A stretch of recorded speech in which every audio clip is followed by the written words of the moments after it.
Okay, ये एक सवाल है जेई मेंस जनवरी 2025 का ही है। तो इस सवाल को सॉल्व करते हैं। ये सवाल जेई मेंस में आया हुआ सवाल है, जेई मेंस जनवरी शिफ्ट का है। ट्राई करते हैं इस सवाल को। सबसे पहले कोई भी सवाल अगर पढ़ने के पहले उसको ध्यान से देखें कि वो सवाल एमसीक्यू है या जो भी है। तो यहाँ देखो, thin transparent film with refractive index 1.4 is held on a circular ring of radius 1.8। ये सब दी हुई है, आप पढ़ सकते हो। अब सबसे पहले मैं कोई भी सवाल पढ़ता हूँ तो सबसे पहले मैं अप्रोच ऐसे करता हूँ कि ये किस टॉपिक का है। तो सबसे पहले जो टॉपिक है ये वेव ऑप्टिक्स है, तो ये वेव ऑप्टिक्स हो गया। सेकंड स्टेप होता है मेरा सॉल्व करने का कि ये जो सवाल है ये वेव ऑप्टिक्स से कौन से सेक्शन से, क्योंकि हमारा जो सेक्शन है ये वाईडीएसी सेटअप है, इंटेंसिटी डिस्ट्रीब्यूशन सेटअप है और थिन फिल्म इंटरफेरेंस होता है जो एम्पलीट्यूड डिवीजन के ऊपर बेस्ड होता है। तो हिसाब समझ में आ रहा है कि thin transparent film refractive index 1.4, तो ये thin transparent thin film interference है। तो थिन फिल्म इंटरफेरेंस का जो कॉन्सेप्ट हम लोगों ने सीखा है वो ये होता है कि अगर कोई थिन फिल्म है उस पर अगर कोई लाइट, अगर इसके रिफ्रैक्टिव इंडेक्स म्यू है और थिकनेस टी है और ये एक फिल्म है, थिन फिल्म है, और इसमें से मान लीजिए कोई लाइट पास करती है, मैं इसको बोला कोई लाइट ऐसे गिरती है तो इसका कुछ पार्ट ऐसे रिफ्लेक्ट होता है और कुछ पार्ट जो होता है वो अंदर चला जाता है रिफ्लेक्ट होके। मान लो रिफ्लेक्ट होके यहाँ आया, फिर इस पार्ट पे भी कुछ पार्ट रिफ्लेक्ट होगा और कुछ पार्ट ट्रांसमिट हो जाएगा। तो ये ट्रांसमिटेड रे होगा, ये पहली रिफ्लेक्टेड रे होगी। उसके बाद क्या होता है कि इस लाइट का कुछ टुकड़ा फिर से यहाँ से ट्रांसमिट इधर होगा और यहाँ से फिर से रिफ्लेक्ट होकर यहाँ आएगा। फिर से वही घटना होगी कि इस जगह पे फिर से कुछ रिफ्लेक्ट होगा और कुछ फिर से ट्रांसमिट हो जाएगा। सो दिख रहा है कि अगर हम लोग इस दो लाइट को देखें तो इनका पाथ डिफरेंस अलग होगा। अगर हम नीचे वाले लाइट को देखें, अगर यहाँ एक डिटेक्टर लगा हुआ है डिटेक्टर, तो यहाँ इन दोनों रेज में सुपर पोजिशन होगी तो उनकी पाथ डिफरेंस अलग होगी। ये हम लोगों ने पढ़ा। तो अगर मैं R1 R2 की बात करूँ तो R1 R2 में ये दोनों रेज अगर यहाँ डिटेक्टर को डिटेक्ट इसको करता है तो ये रे और ये रे में इस रे ने इतना एक्स्ट्रा ट्रैवल किया है, क्योंकि दोनों एयर में तो इक्वल ट्रैवल किए हैं। तो R2 ने कितना एक्स्ट्रा ट्रैवल किया है, this plus this, मतलब 2t, and this distance is traveled in a refractive index mu, so we should multiply by mu. ये this is the distance traveled by the R2। जो R1 है वो extra travel तो नहीं किया है geometrically, क्योंकि दोनों एयर में बराबर है, तो एक्स्ट्रा सिर्फ इतना ही हुआ जिसको पाथ डिफरेंस बोलते हैं। तो बहुत लोग इसको पाथ डिफरेंस का लिख देंगे 2 म्यू टी, जो कि गलत है, क्योंकि जो R1 है वो भी कुछ पाथ चला हुआ है एक्स्ट्रा R2 से। क्यों? क्योंकि जो R1 है it is a reflected ray and this is reflected by a thin film whose refractive index is mu which is greater than air। इसका मतलब it acts as a denser medium। so कोई भी रे अगर denser medium से reflect होती है, ऐसे सरफेस से रिफ्लेक्ट होती है जिसके नीचे का जो मीडियम है वो एयर से ज्यादा है या ऊपर वाले मीडियम से ज्यादा है, तो वो डेंसर मीडियम है। तो डेंसर मीडियम से रिफ्लेक्ट जो लाइट होती है वो एक्स्ट्रा पाथ ट्रेवल करती है λ/2। तो ये हो जाएगा एक्चुअल पाथ डिफरेंस। तो अगर ये दोनों रे में अगर पाथ डिफरेंस पूछे तो ये होगा। और इसी पाथ डिफरेंस को आप एन लैम्डा इक्वेट करोगे तो मैक्सिमास या ब्राइट कंडीशंस आ जाएगी। और इसी पाथ डिफरेंस को अगर आप 2n-1 इंटू लैम्डा बाई 2 से इक्वेट करेंगे तो आपको डार्क कंडीशंस मिल जाएगी। ठीक है।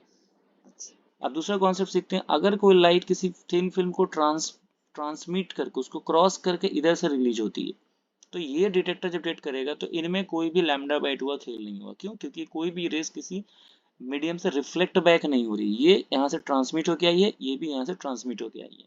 तो इन दोनों में एयर में दोनों ने इक्वल ट्रैवल किया है। सिर्फ जो T2 है इसने एक्स्ट्रा ट्रैवल किया है ये वाली। तो अगर ये ऑलमोस्ट नॉर्मल इंसिडेंट और थीन फिल्म होगा तो ये T और T 2T मतलब म्यू टी 2 म्यू टी। तो एक्स्ट्रा पाथ जो है वो T1 T2 के बीच में जो है वो होगी 2 म्यू टी। कोई λ/2 का खेल इसमें नहीं होगा क्योंकि इसमें कोई भी लाइट किसी टेंसर मीडियम से रिफ्लेक्ट नहीं हुई है। अब ये 2 म्यू टी पाथ डिफरेंस होगा। इसी पाथ डिफरेंस को अगर आप n लैम्डा लिखोगे तो मैक्सिमस या ब्राइट, और इसी को आप 2n-1 λ/2 से इक्वेट करोगे तो डार्क मिलेगा। मतलब अगर λ/2 3 λ/2 अगर ये सारे वैल्यूज पुट करोगे अगर 2 म्यू टी के इक्वल तो आपको डार्क कंडीशंस मिल जाएगी। मतलब ये हुआ कि जो अगर थिकनेस निकालो कि what should be the thickness of the film to observe the first dark, तो होगा λ/4 म्यू। फिर अगर टी की वैल्यू चेंज करूँ, मान लो उस टी की वैल्यू को अगर मैं 3 λ/4 म्यू से इक्वेट कर दूँ, यहाँ से अगर मैं टी निकाल रहा हूँ और कुछ नहीं कर रहा हूँ, तो ये मुझे सेकंड डार्क मिल जाएगी। इस तरह मुझे थर्ड डार्क 5 λ/4 म्यू पे मिल जाएगी। मतलब थिकनेस की, अगर फिल्म की थिकनेस को चेंज किया जाएगा तो हमें अलग अलग डार्क कंडीशंस मिलेगी। ठीक है। अब ये जो सवाल है इसी प्रॉब्लम पे बेस्ड है। देखो ये सवाल में बोला गया है कि एक थिन ट्रांसपेरेंट फिल्म है विद रिफ्रैक्टिव इंडेक्स 1.4। तो एक थिन ट्रांसपेरेंट फिल्म है जिसकी रिफ्रैक्टिव इंडेक्स 1.4 है and it is held on a circular ring of radius 1.8। तो हम एक सर्कुलर रिंग बनाते हैं जिसकी रेडियस है 1.8 सेंटीमीटर और इस पे एक थिन फिल्म प्लेस किया जाता है जिसकी रिफ्रैक्टिव इंडेक्स है 1.4। अब ये थिन फिल्म जो है वो थोड़ा सा थिक है जो इस रिंग से लगी हुई है और वो ऑलमोस्ट दोनों साइड में फ्लैट है, क्वेश्चन में बोला गया। तो ये एक थिन फिल्म है जो इस रिंग के ऊपर लटकी हुई है जिसकी थिकनेस टी है। It acts like a cylindrical thin film, लेकिन इसका अपर पार्ट सर्कुलर है। अब बोल रहा है कि जब इसमें से देखो क्या बोला है, the fluid in the film evaporates such that the transmission through the film, light transmit करके जब इससे निकलती है, मतलब ये वाला केस है, wavelength 560 nanometre goes to a minimum every 12 second, हर 12 सेकेंड बाद इस थिकनेस की ऐसी वैल्यू आती है जिससे हमें जो लाइट निकल रही है, वो जो लाइट हमें ट्रांसमिटेड रे यहाँ जो मिल रही है वो हमें एक मिनिमम जो 12 सेकंड बाद हमें अलग अलग कलर की फ्रिंजेस मिल रही है। मतलब अलग कलर बोलने का मतलब यहाँ पे डार्क ही मिलेगा, तो हमें डार्क की अलग अलग ऑर्डर मिल रहा है टी की अलग अलग वैल्यूज पे। इसका मतलब ये हुआ कि हम मान लेते हैं कि पहले कोई भी थिकनेस टी था, T1 थिकनेस था, उस समय हमें कोई एक डार्क मिला होगा, तो फर्स्ट थिकनेस का डार्क λ/4 में मिलता है क्योंकि ये दोनों का पार्ट डिफरेंस तो 2 म्यू टी है।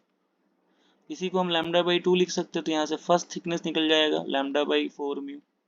सेकंड थिकनेस अगर मैं निकालूं, मान लो कि लाइट इसमें से ट्रांसमिट हुआ, धीरे धीरे इवेपोरेट हुआ और उसकी कोई ऐसी थिकनेस आई जिसे हमें एक सेकंड ऑर्डर डार्क मिल गया, वो हो गई इसको इक्वल टू 5 λ/2 सॉरी 3 λ/2 लिखेंगे सेकंड डार्क जो होती है। तो यहाँ से मुझे क्या मिलेगी बताओ, 3 λ/4 म्यू। तो ऐसे और भी मिल सकती है अलग अलग थिकनेस पे। तो लाइट जब इसमें से ट्रांसमिट कर रही है तो due to heating evaporation thickness की वैल्यू चेंज हो रही है और हर 12 सेकंड बाद, जैसे पहले 0 सेकंड पे ये था, उसके 12 सेकंड बाद थिकनेस ये हुआ या ये से ये हुआ, जो भी हुआ एक्चुअली उल्टा होना चाहिए कि पहले ये थिकनेस है फिर अब ये थिकनेस, धीरे धीरे थिकनेस घट रही है। तो हमें क्या हो रहा है, थिकनेस का चेंज हो रहा है, तो हमें ऑर्डर ऑफ फ्रिंज भी चेंज हो रहा है। तो अगर मैं दो थिकनेस को माइनस कर दूं, किसी भी दो थिकनेस को, कि चेंज इन थिकनेस,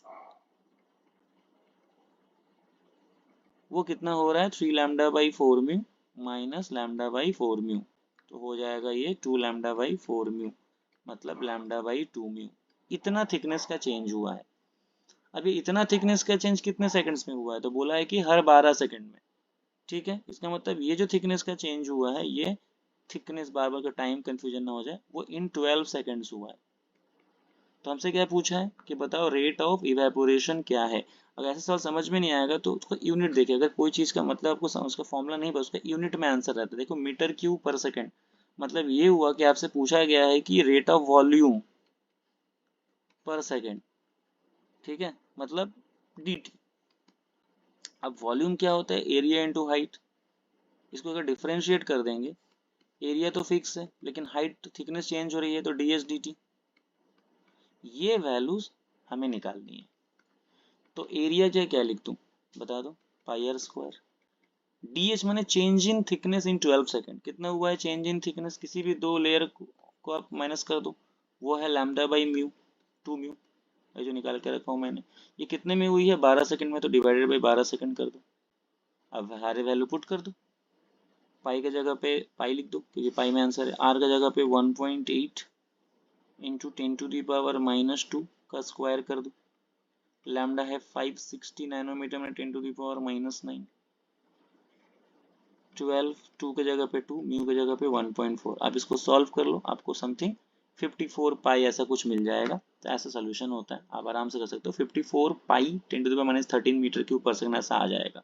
तो मेन कॉन्सेप्ट यही है कि आपको थिन फिल्म इंटरफेरेंस का पार्ट डिफरेंस दोनों कंडीशन में लिखने आता है कि नहीं, और अगर समझ में नहीं आ रहा है क्या पूछा तो उसके यूनिट को ध्यान से देखें, आप आराम से कर लोगे। Okay, thank you.